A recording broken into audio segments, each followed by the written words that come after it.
तक पहुंच गई, पार्लियामेंट से आगे चली गई, यूएपीए में बेरोजगारी पहुंच गई, लेकिन फिर भी आंख नहीं खुल रही। जो मुद्दा है उसको नहीं बोलेगा कोई। इन्होंने ये क्यों किया? आजादी नहीं है कुछ कहने की, किस वजह से किया वो ढूंढ लो ना। अगर वजह नहीं होगी तो कोई नहीं कुछ करेगा। तो थोड़ा सा इस देश हित में काम कर रहे हो। आजादी से पहले तो जहां थे सारे देश को पता है, लेकिन गलती से अगर डिफॉल्ट से आ ही गए तो थोड़ा सुधर जाओ। करनाल में एक बीजेपी का दफ्तर बनाया है, उसको ग्रीन बेल्ट से रास्ता दे दिया। अगर मुख्यमंत्री जी करनाल के नहीं होते तो रास्ता नहीं मिलता। सारे के सारे कानून मैं तो मरने के बाद भी ना जाऊंगा, चिंता ना करे, तू बैठे रहो। लेकिन वहां मेरा कहीं सूत ना बैठे तो घर बैठ जाऊंगा, बाबा के डेरे पे सेवा कर लूंगा। बीजेपी में सुसाइड करने के लिए मैं नहीं जाऊं। आप लीला राम को भी आ जाएगा 2-4 दिन रहने, उसके कोई कानून नहीं है। मैंने डीसी को चिट्ठी लिखी, आज तक कोई जवाब देने का सिस्टम ही नहीं है।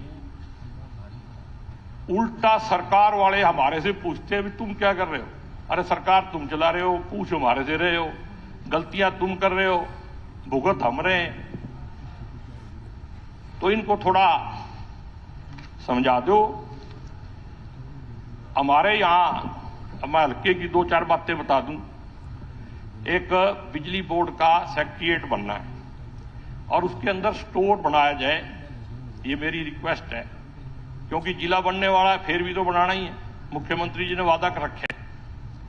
और साथ में मिनी सेक्रेटेरिएट भी बनाया जाए। असंध एरिया में हेपेटाइटिस बी और सी का बहुत प्रकोप है और मैंने पीछे कमेटी के माध्यम से भी ये मुद्दा उठाया था, पिछली बार सेशन में भी उठाया था। उसके लिए सरकार ने क्या प्रबंध किए, क्या करने जा रही है, वो भी बताया जाए। हॉस्पिटल की बिल्डिंग मंजूर होगी, सब कुछ मंजूर हो गया, लेकिन उसका टेंडर नहीं हो पा रहा।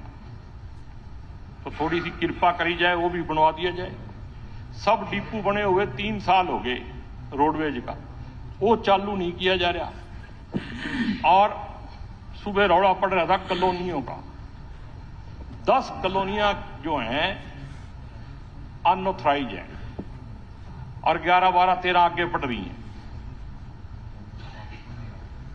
वो काट कौन रहा है उसका भी पता करना चाहिए। और जो बनी हुई है उनको ऑथराइज कब करोगे? पिछली बार भी कह दिया कर देंगे, फिर 17 में से 6 कर दी, 1 पे ऑब्जेक्शन लगा दिया और 10 पेंडिंग कर दी। अरे जिनके कागज पूरे हो रहे हो वो तो कर दो। तो ये सारे काम कब तक होंगे? और एक दुर्भाग्यपूर्ण बात और बताता हूं। एक पेंशन कर दी पत्रकारों की और अब उसमें लिख दिया कि एफआईआर दर्ज होगी। एफआईआर तो सरकार किसी के खिलाफ दर्ज कर लो, हम लिख देंगे बाहर हमारे खिलाफ कर दो। एफआईआर भी कोई जुर्म होता है? अगर सजा हो जाए तो आप उसको सजा याफ्ता मान सकते हो, एफआईआर वाले को नहीं मिलेगी। ये तो बहुत ही गलत बात है, कंडीशन ही गलत लगा दी। तो ये कंडीशन हटाई जाए। और संघ का सबसे मौजूदा मुद्दा है कि मिनी सेक्रेटेरिएट और जिला बनाया जाए। धन्यवाद। मुख्यमंत्री जी नहीं तो सारे कहेंगे जयवीर सिंह जी विधायक कि मुख्यमंत्री ने वादा निभाया नहीं। होगा।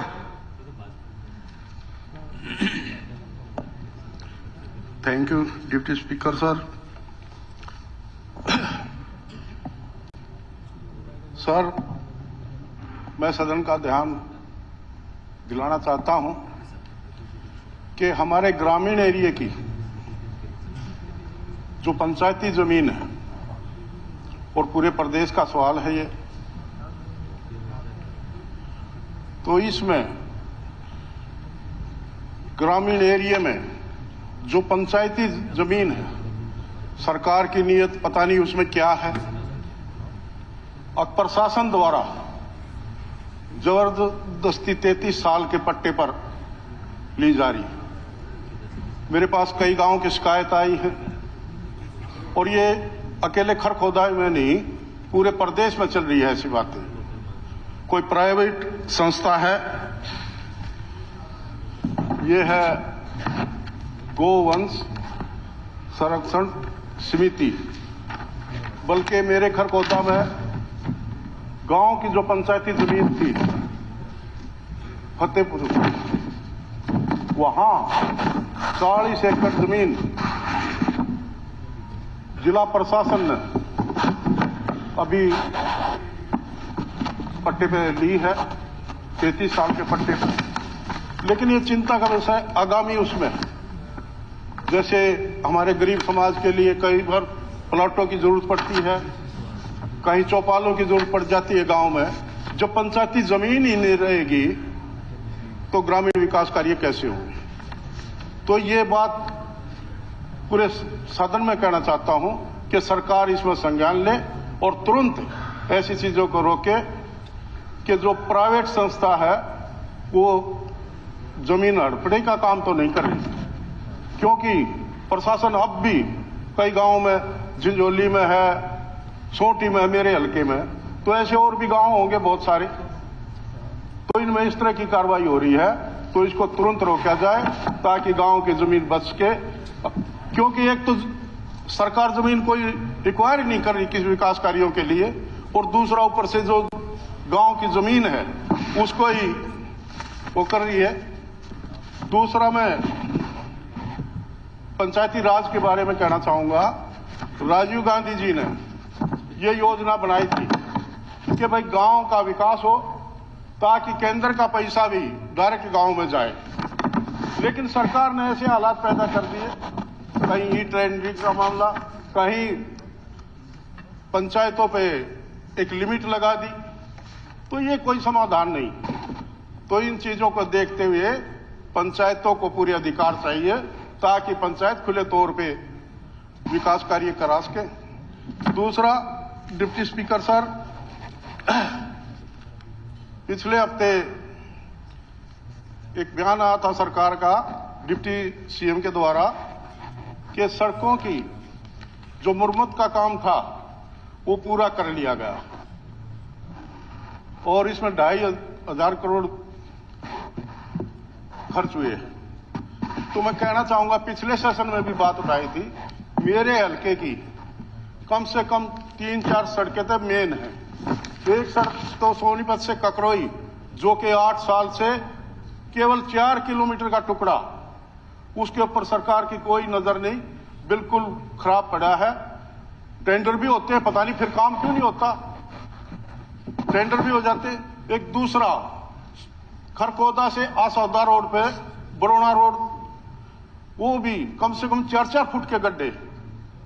मैं सीएम साहब दौर भी कुछ आई ये बात और सदन में भी उठाई है, लेकिन अधिकारियों से बात करते रहे, कोई इस बात की परवाह नहीं कर रहा। पता नहीं तो जानबूझ के सरकार काम नहीं कर रही। एक मेन रोड खरकोदा से जो दिल्ली रोड है, 4 किलोमीटर का मुश्किल से है टुकड़ा है, उसमें भी पिपली गांव में हद से ज्यादा गड्ढे, जबकि आईएमटी के बिल्कुल टच। तो ये हालात पैदा हो रहे हैं। तो डिप्टी स्पीकर सर, मैं खरकोदा के बारे में कहूंगा, एक पानी की निकासी की इतनी बड़ी समस्या है जो कि 8 साल में मैं बार बार कहता भी रहा हूं, लेकिन उसके ऊपर कोई कार्रवाई नहीं। और इंटरनल जो रोड थे खरकोदा शहर के, वो सब पानी की वजह से टूट चुके। स्ट्रीट लाइट की प्रॉब्लम है, वो नहीं दूर हो पा रही। जो 17 कॉलोनियां थी, श्री वरुण चौधरी जी। Thank you. धन्यवाद उपाध्यक्ष महोदय। सरकार की सबसे पहली जिम्मेदारी जो होती है वो कानून व्यवस्था को बनाए रखने की होती है, परंतु ये जो चित्र सामने आया है नेशनल क्राइम रिकॉर्ड्स ब्यूरो की, जो अभी इसी महीने दिसंबर की जो रिपोर्ट उपाध्यक्ष महोदय जो आई, उससे जो चित्र सामने आया है वो प्रदेश की स्थिति को ठीक नहीं बता रहा। 17.6% वृद्धि उपाध्यक्ष महोदय पिछले वर्ष से इस वर्ष की हुई, जो पिछली रिपोर्ट से इस वर्ष की रिपोर्ट जो आई 17.6%। अलग अलग जो दर है जो उसमें बताया गया, चाहे महिलाओं के प्रति, प्रदेश तो अध्यक्ष महोदय 28 हैं, 28 के अंदर भी हम महिलाओं के प्रति अपराध दर में पहले स्थान पर हैं। ये कितनी शर्मनाक बात है हमारे प्रदेश के लिए। पहले स्थान पे सभी प्रदेशों के अंदर, आज हरियाणा प्रथम स्थान पर है।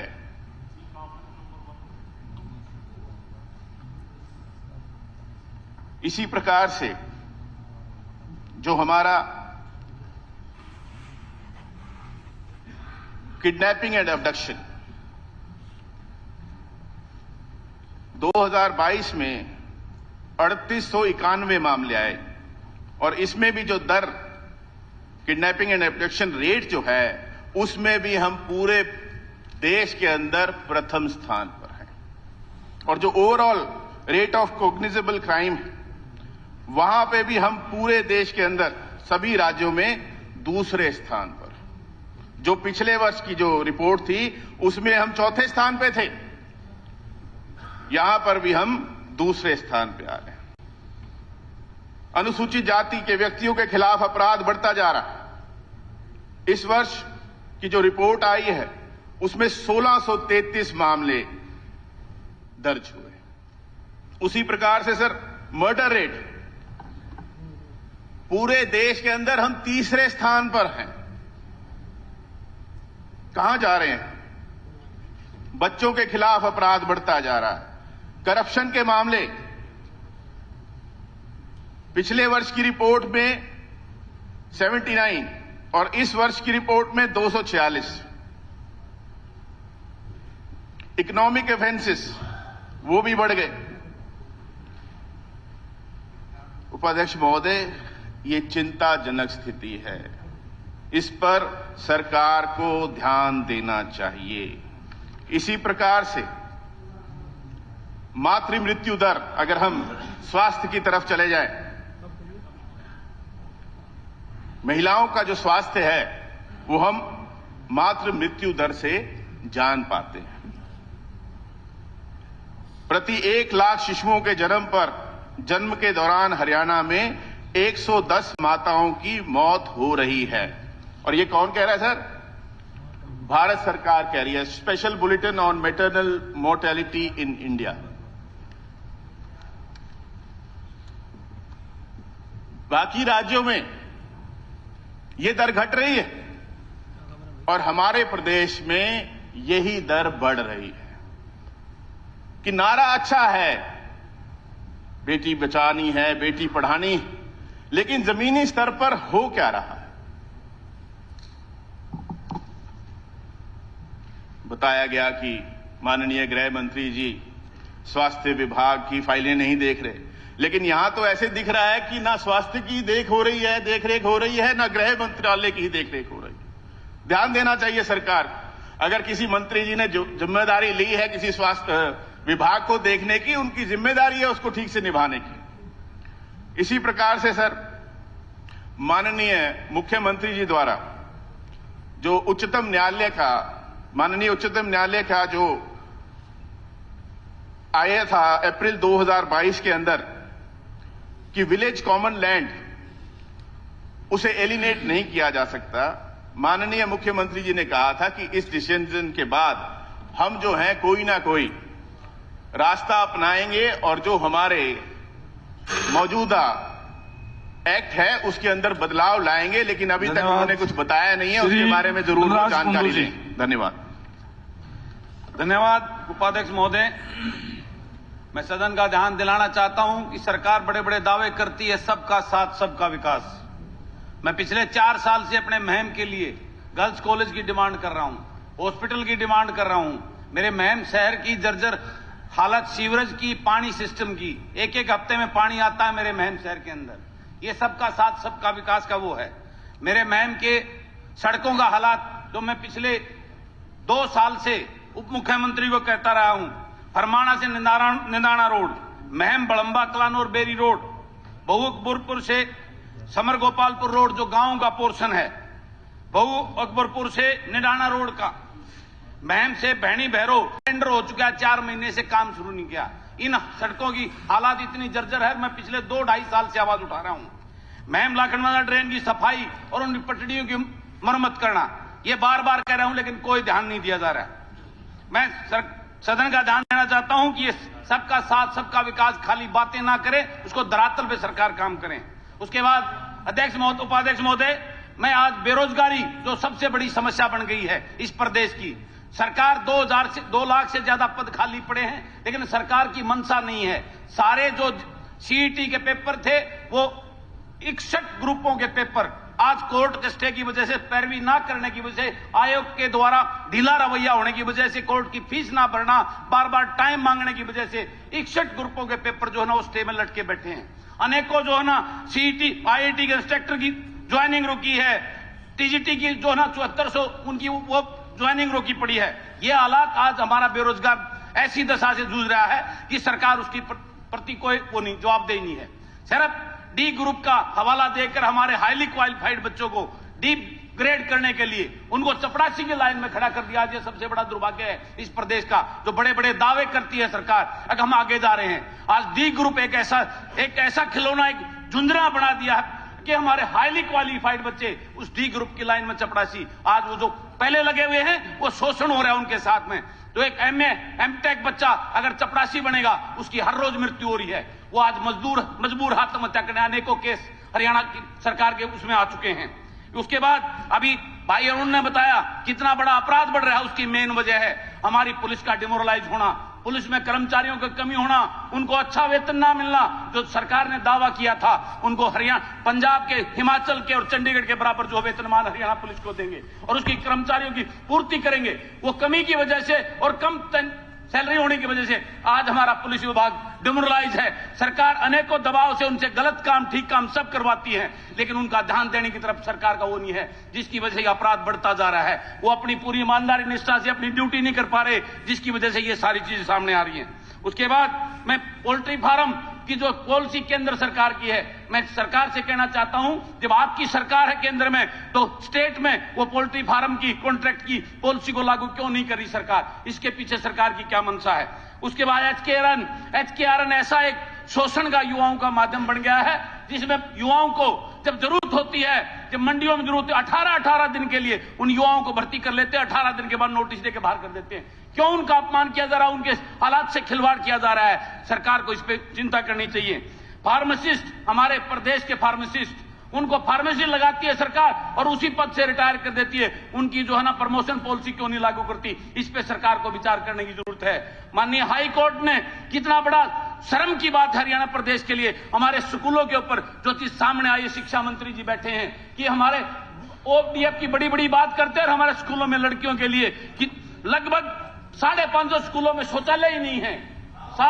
ये कोर्ट का वो है, आपके पीने का पानी नहीं है, बिजली का कनेक्शन नहीं है, 8000 जैसे कमरे नहीं है, 10 लाख। दोबारा हमने एफिडेविट दे दिया, मेरा समय एफिडेविट में लिख के दे दिया कि सारे स्कूलों में शौचालय है, सारों में बिजली की व्यवस्था है, सारों में पीने पानी की व्यवस्था। आपको कई बार देख लिया, लेकिन जानबूझ के नहीं, आपको भी पता है, आपको भी पता, हमने कई बार कह लिया, आपको पता है, आपको भी पता है इस बात का कि हमने इसकी जानकारी दे दी। ये मई का एफिडेविट था, जो अब एफिडेविट दिया उसमें हमने सारी दे दी। ये कोर्ट का वो करे 10,275 करोड़ रुपए आपका वापस दिया है मंत्री जी, आप यूज नहीं कर पाए उसको। ये बड़ा दुर्भाग्य है। आप शराब माफियाओं का आतंक, यमुनानगर अंबाल में 20 से ज्यादा लोगों की मृत्यु होना, ये अपने आप में बहुत बड़े शर्म की और दुख की बात है।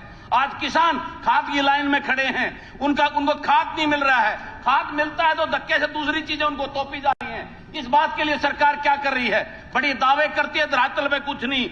मनरेगा मजदूर जो एक रीढ़ की हड्डी है, उनको क्यों काम प्रॉपर नहीं दिया जा रहा? क्यों उनको मान दो 600 रुपए नहीं दिया रहा?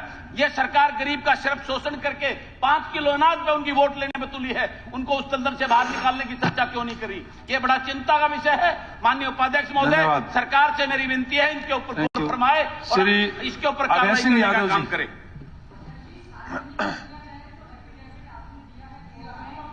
धन्यवाद अध्यक्ष महोदय। Madam kindly don't encroach upon my time. Madam please, I am speaking and my time is being Yadav साहब का टाइम है, अभी मैं बैठ बाद में जाता बता देंगे। मैं तैयार हूं जवाब देने में, आप जब मर्जी पूछ ले जब दे दूंगा। नहीं, आप बैठो जी, कोई ये अभी डिस्कस का विषय नहीं है, 0 ओवर है उनका टाइम। मैं दे नहीं रहा, मैं पूरा जवाब दे दूंगा। अभय सिंह यादव जी पहले इनको बैठाओ, मेरी 12 बैठो सेकंड पहले बैठो, आप चलो कंटिन्यूस मेरे 12 सेकंड पहले वेस्ट हो गए, इनको बैठाओ पहले। आप शुरू तो करो। धन्यवाद डिप्टी स्पीकर आप महोदय। गीता जी यूं ना मैं उठो, सिर्फ प्लीज, 2 मिनट, ऐसे नहीं चलो आपको बोलना है तो यादव जी आप चलो, आप बोलो ना। अध्यक्ष फिर खड़ी हो महोदय, गई। उपाध्यक्ष महोदय, मैं एक चीज इस सदन के संज्ञान में लाना चाहूंगा कि मेरी कॉन्स्टिट्यूएंसी को कर माननीय सदस्य ने मेरी तरफ पॉइंट आउट किया है। मैं चाहता हूं कि पुलिस विभाग उस प्रिंसिपल के खिलाफ आज तो सख्त कार्रवाई कर रहा है, मगर आज से उस प्रिंसिपल का पुराना इतिहास भी उठाया जाए। 2005 में भी ऐसा केस उसी प्रिंसिपल का था, उसके अंदर किसने समझौते करवाए, कौन उसका सिफारशी था, इसको भी इन्वेस्टिगेट किया जाए।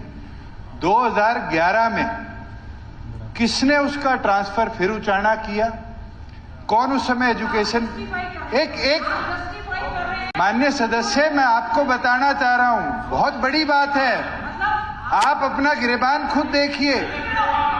2011 के जस्टिफाई नहीं कर रहे।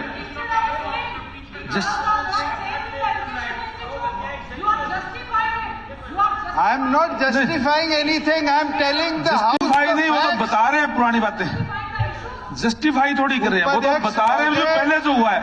मैं इस सदन के संज्ञान में लाना चाहता हूं कि माननीय सदस्य एजुकेशन आपने कहा है तो आपका, और 2011 में इसी प्रिंसिपल की पंचायती इनके घर में झज्जर हुई, इसकी इंक्वायरी पुलिस महकमा करे। ये बड़ी शर्मिंदगी की बात है जो आज ये सवाल उठा रही है। इनके घर में 2011 में इसी प्रिंसिपल के खिलाफ एफआईआर ना हो, इसकी पंचायत कराकर समझौता कराया गया। तो आज ये कृत्य ना ही होता, अगर उस टाइम आप पंचायत में उसको ना बनाते ना तो आज नहीं होता। हमने तो उसको टर्मिनेट कर दिया। अध्यक्ष महोदय, मैं चाहूंगा पुलिस इन पहलुओं को देखती भी इन्वेस्टिगेशन करे और जिनने समझौते कराए उन सारे लोगों के खिलाफ सख्त से सख्त कार्रवाई। जी ठीक है, आप बैठिए, आप हो सके घबरा गए अब जब उप मुख्यमंत्री ने बात कही। आप बैठिए गीता जी, आप नहीं, उन्होंने की भूमिका निभाई, हमने उसको टर्मिनेट कर दिया। जब आप कस्टोडियन थे तब आपने बचाया उसको, जब आप कस्टोडियन थे ना तब आपने बचाने का काम किया, हमने टर्मिनेट करने का काम किया। बैठो बैठो बैठो। अभय यादव जी, अन्य गीता बुक्कल जी, क्या ये फैक्ट है? बैठिए मानते हैं कि आपने उसको बचाया उस टाइम, सदस्य से हमने तो उसके खिलाफ कार्रवाई की, हमने टर्मिनेट कर दिया उसको। 2011 में इनके निवास में झज्जर में इसी प्रिंसिपल के खिलाफ डीडीआर कटी हुई थी, एफआईआर ना हो, समझौता और फैसला कराया गया। क्या ये फैक्ट है? माननीय सदस्य बताइए साहब उसको। आपने बैठो, आप इन्होंने जिस चीज को आपने उठाया, अध्यक्ष महोदय, जिस चीज को आपने अपराधी को बचाने का काम किया, हमारे ऊपर एक आरोप लगा दो, अगर अपराधी को बचाने का काम किया, हमने अपराधी को सजा देने का काम किया, किसी ने भी अपराध किया उसको सजा दिलाई हमने। बैठिए प्लीज, बैठो। फैसला करवाए, आपने बचाए, हमने हर अपराधी को सजा दी, बिल्कुल सख्त से सख्त सजा दी। ठीक है, अपराध होता है, लेकिन हम सजा देने का काम कर रहे हैं। बैठो। श्री अभय सिंह यादव जी, मैडम बस बहुत हो गया। अभय यादव जी आप बोलिए प्लीज, बोल लेने दो मेरे। आपका नंबर बाद में है जी, बैठो। अध्यक्ष महोदय धन्यवाद। और अब मैं ये नेगेटिव आपका माहौल को आ नंबर आ रहा आपका, इस नेगेटिव माहौल को थोड़ा आपका कर देता हूँ। आपका अभी आएगा। आप जरा पॉजिटिव बातें कर लेते हैं 2 मिनट। अध्यक्ष महोदय, मैं 2-4 कॉमन इंटरेस्ट के मुद्दे रख रहा हूँ। आपका नाम हमारे क्षेत्र में 2-3 के बाद में आपका नंबर है सर। चलो अभी नंबर आपका, उनको बोल रहे हैं वो, अभी एक बारी उससे ये बहुत सीरियस मामला है। ये बच्चियों से जुड़ा हुआ मामला है, महिलाओं से जुड़ा हुआ मामला है, हमारे सम्मान से जुड़ा हुआ मामला है। बड़ी हैरानी की बात है जब इस इश्यू को आपका 5 मिनट अभी दे दें, साथ में अगर आप बोल लो अभी बोल दो, मेरे 5 मिनट आपका दे देता हूं अभी आपको। मैं इसमें एक ही बात कहना चाहता हूं कि सरकार की तरफ से 2 लोग खड़े हुए और दोनों लोगों ने ये कहा कि ये 2005 में भी 2011 में भी ये इशू इसी हेडमास्टर से जुड़ा हुआ था। ये सरकार जो है ये कहती है इसकी जांच हो, तो फिर तुम सरकार में किसकी हो? जांच तुम करोगे कोई और करेगा? हमने उसको टर्मिनेट कर दिया, आज जेल में। क्या इससे किसी ज्यादा नहीं। क्या किसी अब सरकार जो कर सकती है सरकार ने कर दिया। क्या कोई किसी लड़की से छेड़खानी करे? क्या कोई किसी की बहन बेटी आपने इससे ज्यादा आप बताओ आप क्या कर सका? कोई आपने किसी की टर्मिनेट बहन कर बेटी दिया का और उसको शोषण जेल में करे? डाल दिया। क्या उसकी सजा केवल टर्मिनेट है? क्या उसकी सजा टर्मिनेट है? जो भी कार्रवाई कर रहे हैं आपने तो इस बात ठीक है, का उठा लिया अभय जी, यादव जी के साथ शोषण करना है अभय जी आप खड़े हो और प्लीज, उसमें आप लोगों खड़े को हो बुलाना है तो शोषण। उपाध्यक्ष महोदय धन्यवाद आपका। मैं 2-3 कॉमन इंटरेस्ट के मुद्दे रखना चाह रहा हूं। एक तो बड़ी अच्छी बात है कि सरकार ने नहरों का जीर्णोद्धार किया और उसमें हमारे इलाके को भी ये 40 का फिगर गलत दिखा रहा है अध्यक्ष महोदय। कौन है आप? हमारे इलाके में भी काम हुए, नहरें पक्की हुई, लेकिन उन नहरों को पक्की होने के साथ साथ जहां जिन इलाकों में सेम के इलाके हैं उनमें तो अच्छी बात है, हमारे यहां उन नहरों से रिचार्ज